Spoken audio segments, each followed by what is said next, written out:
Welcome everyone to BIMUN Live on day 2. My name is Kutnyansky Adam. We're coming to you live from Ötvös József High School, where the debates take place. I am going to walk you through today's programs.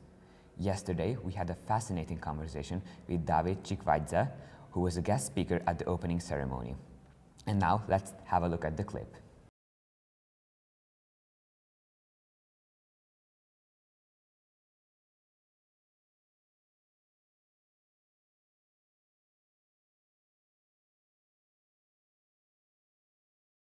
Today I'm here with Dr. David Chik, who gave a speech at the BIMUN opening ceremony.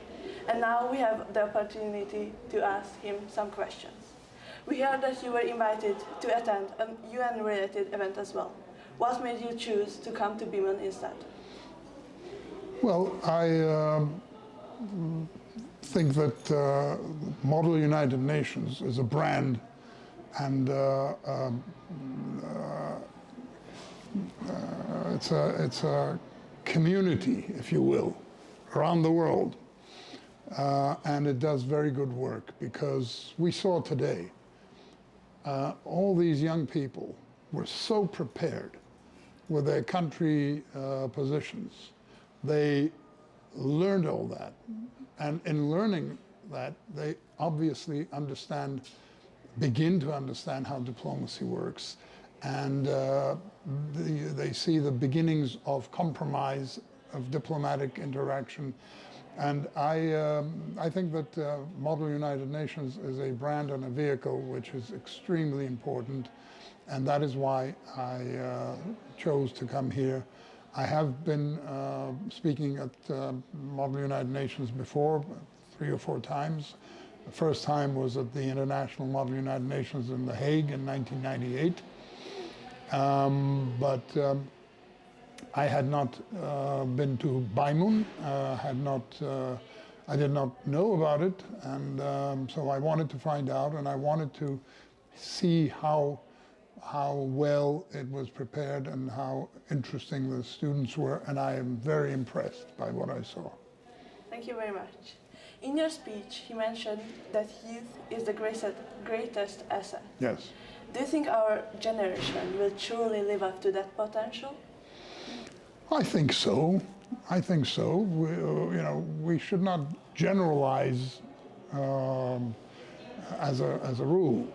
So each generation has different types of people, but I think there is if we go only by the amount of people involved in the Model United Nations movement, or the brand, this already tells you.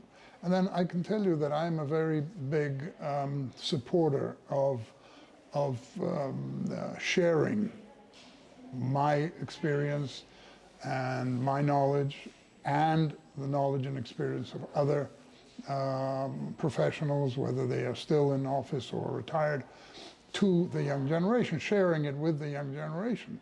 And so, and in doing so, I speak to many student groups and universities, I travel, and I see that the preponderance of this generation is committed, is interested, is educated, and wants to learn and wants to be active.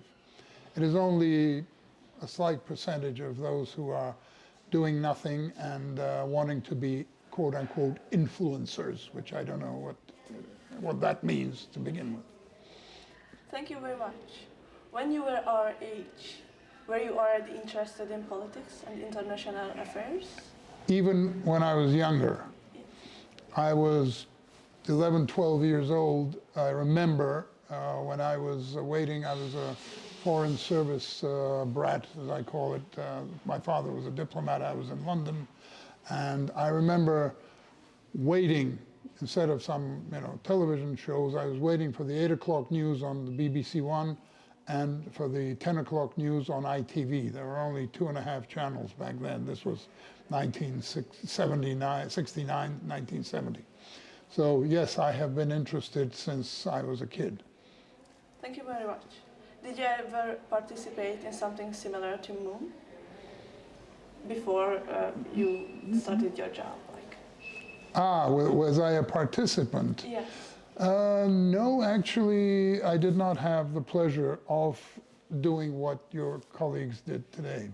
I think I would have been the better for it had I done it. It would have probably been good schooling for me for but I did participate in smaller scale conferences. Participated in a conference on disarmament. Another conference was on the United Nations in general, but it wasn't in the Model United Nations format. It was a smaller, it was like maybe 50 to 100 people taking part, and it was a conference. It wasn't role-playing. That was the difference. It was a conference where people gave speeches and then discussed issues and asked questions of each other. But yes, I have done that. Thank you for your time. My great pleasure, and good luck to you. Thank you very much. You are a very impressive group of young people, and I wish you all the best, not only in BIMUN, but also in your lives and in your professional lives. Thank you very much. My pleasure. On this day, delegates have finally started debating, and as we can tell, the sessions had an amazing start.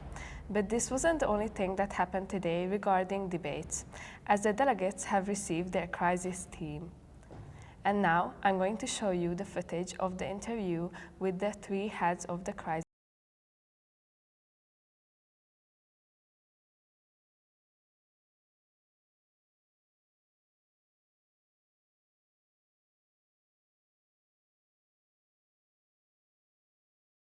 So, welcome all. This is the crisis team, and we're going to be talking about today's crisis and giving a little bit of introduction to our viewers. I'm Balázs Szirmai. I'm Rosa Szalai. And I'm Adam Bistri. We must highlight the fact that this is a hypothetical scenario of what could happen. These are not real-world events. These are not current instigations, and this was specifically made for BIMUN 2026. So, just to give you a little bit of introduction to where we started. In our hypothetical scenario, the European Union collaborated with China economically to establish a new AI data center.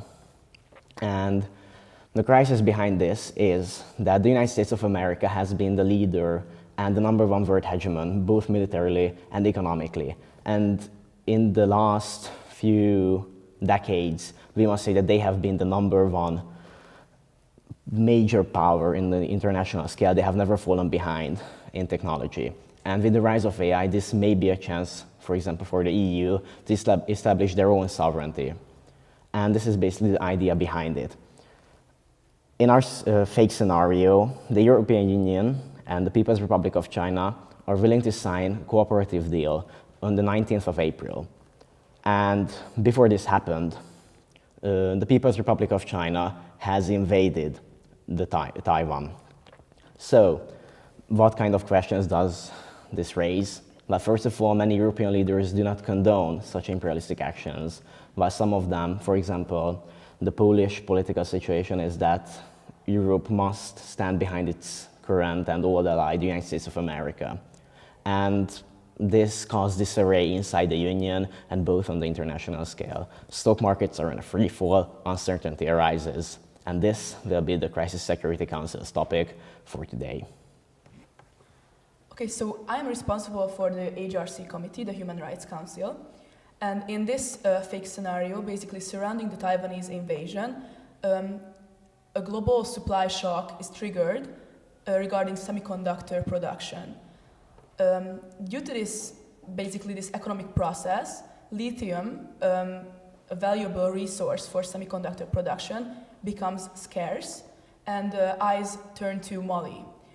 Mali is an African country rich in lithium, and the Goulamina project, which has been going on for some time now, is basically under the broad umbrella of the Belt and Road Initiative, a Chinese program. So, due to this unprecedented construction, which started due to the escalating conflicts surrounding Taiwan, human rights abuses arises. Basically, due to the unprecedented constructions, the ancestral lands of the pastoral and indigenous communities come under problems, basically. First of all, the environmental degradation which is happening right now makes water scarce, disrupts landing, disrupts the daily life of the people living there. Tensions arises, and the indigenous people revolt, and those on those areas where the indigenous people revolt, the Malian government hired Africa Corps, which is basically Wagner Group redesigned and rebranded. The Wagner Group was notorious for many incidents. For example, sexual harassment, atrocities committed on the ground. So you can imagine the implications that this comes with. Basically, many independent reports suggested human rights abuses, extrajudicial killings, etc. So the Human Rights Council will be responsible for solving this crisis, alongside with protecting land rights of the indigenous people and coming up with frameworks to protect the people living there. So this conflict is a bit more regional than the WTO and the CSC committees. So other delegates can contribute to solving the crisis in Africa, and many African countries have spoken up about the atrocities committed by Africa Corps, and also they will be responsible for holding the actors accountable and finding legal precedents to hold them accountable. So, yes. Thank you. Now, as the last speaker for today's section of our program, as the author of the WTO and WHO crisis, I would like to state that it's very important for you, all the viewers, to understand that we're talking about the crises which are very deeply intertwined and interconnected with each other. We are talking about situations which do affect each other, and of which the outcome depends on you, the delegates, exactly, and what you prepare during the sessions and how you may influence the situation itself. The updates that are going to come in the future are going to depend on this, so it's very important for you to listen to what we are saying right now and to try to come up with the best solutions that you may know. And as for the WTO committee, we are talking about a very, very trade-centered and economic-centered committee, which obviously will focus on the trade deal signed between the EU and China, which has been already announced, agreed upon, but not yet signed. The signing ceremony is to happen in the next few days, and while many do criticize the EU or even the Chinese for their acts upon Taiwan, it's important for the EU leaders themselves to decide whether or not they want to go together with a country that has actually attacked another foreign ally of theirs, or should they stick with their original plan and realign themselves in position to support the Chinese, as vindicated by the statements of, for example, President Emmanuel Macron, who has been the strongest supporter of the idea of realigning its geopolitical position with China rather than the US. And this economic deal also entails a lot more than just that. While war is waging in the East Asian region, other nations, other regions are also under heavy fire due to the economic consequences of the crisis itself. We know, for example, that the developing countries in Africa or in Asia are deeply affected by, for example, the stock markets, or maybe the shortage of crude oil on the market, which is going to be a very important topic to discuss, and how could possibly the WTO deal with this situation at hand. And now, as for the WHO committee, the crisis itself is again happening in the East Asian region. We're talking about countries such as South Korea, Japan, China, for example. And what is happening right now is that basically a drug which is prescribed as a medication in many East Asian facilities called Vastran is now causing, unfortunately, lethal side effects, which has caused already the death of 23 individuals, which has been confirmed by the authorities of South Korea and Japan as well. Now, as you may know, since the war is waging, the Chinese are probably trying to attempt to wage hybrid war or some other form of warfare on their opponents. So in this case, Japan and South Korea would be the first to basically get notice of these actions. And what the Japanese and the Koreans are saying is that the Chinese have deliberately manipulated the drugs themselves to cause undesired side effects, in this case even lethal. And even though this might be true, the Chinese are obviously heavily denying this notion, saying that it's actually the fault of the distributors themselves and the countries that may have caused some troubles that may in turn cause these side effects to appear. But anyways, as to close off, I would like to say that for the WHO committee, it would also be important to focus on what the committee's future itself looks like. We've seen, for example, that President Donald J. Trump is a strong advocate of, for example, leaving the committee itself, and has been very critical of it. We've also seen that many countries, the EU and China as well, aren't so eager on raising the budget of the committee, which can in turn cause troubles with distributing foreign aid and medicines as well in regions very well affected by the crisis, such as Africa or in Asia. So that would be all for us for today. So thank you for turning up and listening, and we hope that you will enjoy the crisis as much as we did writing it. Make sure you don't miss today's social program, a trip around Budapest, visiting the city's most breathtaking sites starting at 4:30 p.m. from the school. Tomorrow, the debating continues with new interesting topics that the delegates will dispute. Also the next day, we will take you on an unforgettable boat trip on the Danube. Make sure you're there as it's starting at 7 p.m. and it lasts 1 hour. And today, we made an interview with the head of housing, the project manager, and the deputy project manager, which you can watch on YouTube on the official BIMUN profile. Thank you for watching, and we'll see you at 4:30 p.m.